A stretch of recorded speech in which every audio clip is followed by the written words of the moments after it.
reality is people have very limited choice in formulating them. So if John Mishai, and I believe he is, then Dennis Prager is just another guru spouting pseudo-professional. And so this idea that a country or a family should primarily be held together on the grounds of, right, that we should love our parents or our siblings or our children because we agree with their views on the Constitution, and what best predicts, lifetime outcomes, right? Genetics, right? Nature, not nurture. It's the main how much money people make, how well people perform at school. Dennis says, I don't know what I've learned morally that I didn't know in 5th grade. I can't think of a single moral insight. So he hasn't learned anything morally since 5th grade. Dennis says the word for servant, the word for slave is the same in the Torah, which is why Jews don't like to be servants because they think it is slavery. Did you ever meet a Jewish waiter? Jews don't wait. Jews don't want to serve anybody. Right? That's ridiculous, right? If you're going to make money, you're going to have Dennis realized early on that his own instincts are simply identical to God's Torah. Right? Dennis's instincts and God's instincts are identical. And it blew my mind, says Dennis. My natural mode of thinking was the Torah's mode of thinking. Right? His way of thinking was the same as the Torah's. Right? That's his man. Can you imagine what that to realize that you and God are on the same wavelength? That your thinking and God's thinking mesh? I don't remember when, but it was early on. I said to myself, Wow. Your instincts are identical to the Torah's.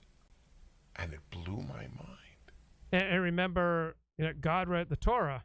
So when Dennis says his instincts are identical, saying that his instincts are identical to God, can you imagine what a revelation that would be as a lad to realize that you and God have the same? My natural motive was the Torah's mode of thinking. Wow. And that's why I feel such a moral obligation to get. Thank you, Dennis. Because if you take those 5 books, you will think morally clearly. You will think clearly about everything. And you'll be so much happier. Yeah, well, you could testify. Oh to my that. God. I mean, society will run better. Your life will run better. Personally, you will feel enriched and fulfilled and happier. I really think, and I know it sounds sort of like I'm hyperbolizing to say it, I think it's the answer to everything. Everything. Oh, I know it's the answer to everything. Is. That's why it's frustrating that it isn't out there more. I know. As much as it's out there, my biggest is it's not out there more. He's talking about his own Torah teachings, because his instincts are identical with the Torah's. Like his instincts then are identical with the author of the Torah, who is God. Dennis Prager's perspective. His instincts are identical with God's. He has walked through his life with the identical instincts as the creator and sustainer of the universe. This is the answer, or even unhappy. I said this, I know I said the first part on our podcast, but I said this second part in the PragerU video I just filmed, and I think it's worth mentioning. You know that I think it's incredibly creepy that people my age fight against things that most of them have never seen before. Racism, climate change. Oppression, what are their... Can you imagine what it's like to be alive? The master of the universe, have the same instincts as the Torah. Homophobia, transphobia. But on the flip side of that, the things that they disparage, they have never. So sad that don't get to tap in Dennis Prager's mode of thinking, which is identical with God's mode of thinking. This is the answer to every Dennis Prager. So there are over 1 million Jews in the world, who base their lives on Torah. I don't think anyone seriously could look at them and say, oh, these guys have the answer to everything. I mean, I don't think anyone could look at, Torah Jews and even say, oh, these Jews clearly have the answer to evil and unhappiness. An answer, right? They have, many good things going on, but you're not going to look at Orthodox Jews and say, oh, these guys have the answer to everything, to evil, unhappiness. Dennis says, I don't ever remember meeting cruel religious Jews. And Dennis says it is our task to figure out what is eternal in the Torah without just choosing what we are. Dennis says tribalism is racism. Tribalism is a curse for modernity. I don't like any ethnic neighborhood. I don't think it's the American ideal. If you see another person, you should see another one of God's children. You should not see white or black. All right? It's a very dangerous idea that race and culture are identical. Race is race, culture is culture. Either, guys, we believe we are all God's children and character matters more than skin color. Racism, that people of a certain skin color are inherently different, is not only evil, guys, it's moronic. To divide people by pigmentation, genitals, and money is wrong. We should divide people only by good. And Dennis says that the spread of Christianity is the best hope for.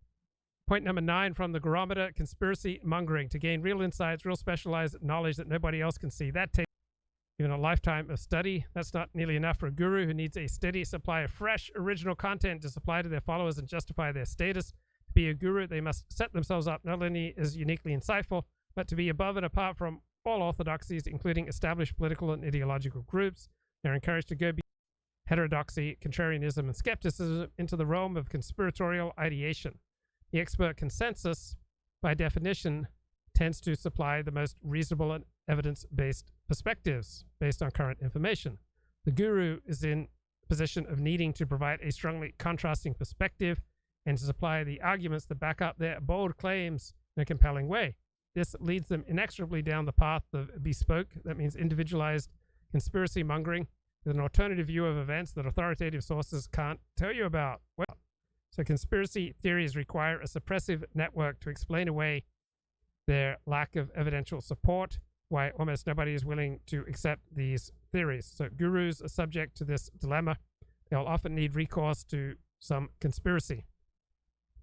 With their conspiracy theories, their reasoning will become intricate but subject to massive, and they will tend to disregard simpler or more conventional alternative explanations. I'd give Prager a 3 out of there. Let's get some John J. Your policy, of course, included NATO expansion, EU expansion, and turning Ukraine into a pro-Western liberal democracy. Those 3 policies packaged together were all designed, again, to make Ukraine a Western bulwark on Russia's borders. The Russians made it unequivocally clear from 2008 forward that this was unacceptable and that it was not going to happen, and they made it clear that they would destroy Ukraine as a functioning society before they would let it happen. That's the first layer of the existential threat. The second layer of the existential threat comes into play after the war starts. Once the war starts, the United States has to stipulate. So, according to John Mearsheimer, it's obvious that Russia's going to win. They're going to take, whatever parts of Ukraine they want, those parts that are heavily, and those people who are pro-Ukrainian will leave those areas, and those Russians in Ukraine will move to Russia-controlled territory. John Mearsheimer says that America's arming of Ukraine is, a far, far, more colossal blunder even than invading Iraq in 2000.